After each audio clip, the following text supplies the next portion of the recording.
Hello everyone, welcome back to our YouTube channel Badal sir classes.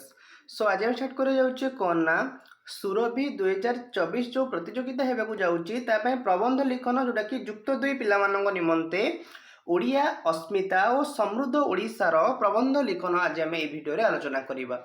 अति सुंदर भाव में लिखिबा। ता पूर्व चैनल रे जो माने भी नुआ अछंती प्लीज चैनल को सब्सक्राइब कर रखंतु एवं पाखरे थिबा बेल आइकन दबाई ऑल नोटिफिकेशन ने प्रेस कर दियंतु।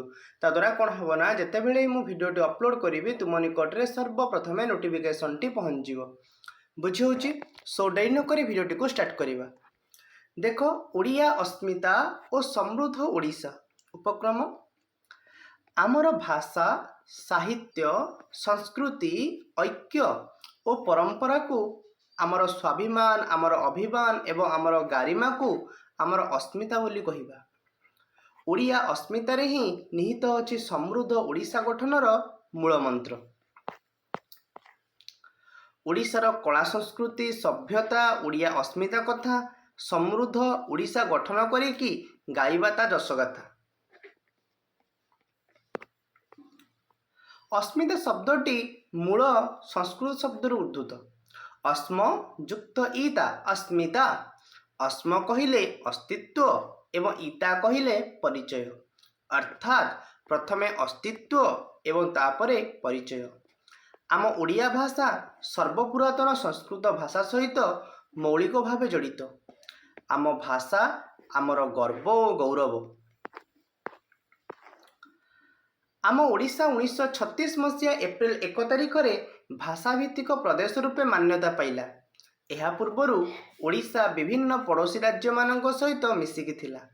आमर महान भाषा और संस्कृति पुणी समस्तिंकु एकत्रित कला।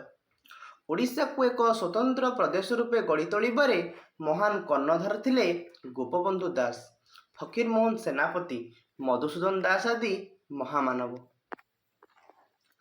आज आम समस्ते स्वतंत्र ओडिशा प्रदेश नागरिक, किंतु केउंटी ना केउंटी आम ओडिया भाषा, संस्कृति और परंपरा उपरे विभिन्न दिगरु कुठारघात हेबार दृश्य मान हेउची। इंग्रेज भाषार बहुल व्यवहार एहार एक मुख्य कारण। आज कुनी पिलाटी बापा माँ डाकिया परिवर्ते डाडी मम्मी डाकिबा को अधिक पसंद करुची। एथिपाई तार बापा माँ, परिवार और समाज मध्य समान भावरे दायी अटे। ओडिया जातिर प्रिय खाद्य साग पखाल, बड़ीचूरा, आरिसा, काकरा, एंडुरी, मंडा, पोड़पिठा बदल रे वर्तमान पिज्जा, बर्गर खाइबा को लोक माने अधिक पसंद करुछंती। एही अत्याधुनिक फास्टफुड गुड़िक सेवन करी आमे रोगग्रस्त मध्य होउछंती। आमर पूर्वपुरुष माने अनेक अनेक कष्ट सही आम भाषा और संस्कृति को सुरक्षित रखिले, आम ओडिशा को स्वतंत्र प्रदेश रूपे गढ़ी तोलिले। किंतु आजिर पीढ़ी निजर संकीर्ण चिंताधारा और स्वार्थपर भाव पाई निजर अस्तित्व हराइबाकू बसिछि। तेणु कविंक भाषा तोहर जननी वीर प्रसविनी धूली रे पड़िछि देख, जन समाज रे एमही मध्यरे किपरि देखाओ मुख। तेणु अस्तित्व को हरई कौन आगू बढ़ी हेब? आम भाषा, आम संस्कृति, आम परंपरा, आम साग पखाल, आम बड़ीचूरा, आम बड़ ठाकुर, आम कला और आम स्थापत्य होउछि आम मान सम्मान, गर्व, गौरव एवं आमर स्वाभिमान। यह ही होउछि आमर ओडिया अस्मिता।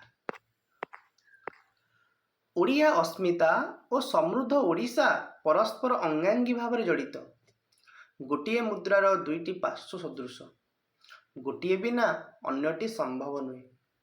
आज आम ओडिशा कृषि, शिक्षा, प्रजुक्ति विद्या एवं आधुनिक विज्ञान क्षेत्र में अनेक आगक गलानी, किंतु अस्तित्व को बाद देई उन्नतिर कौनसी माने न थाए।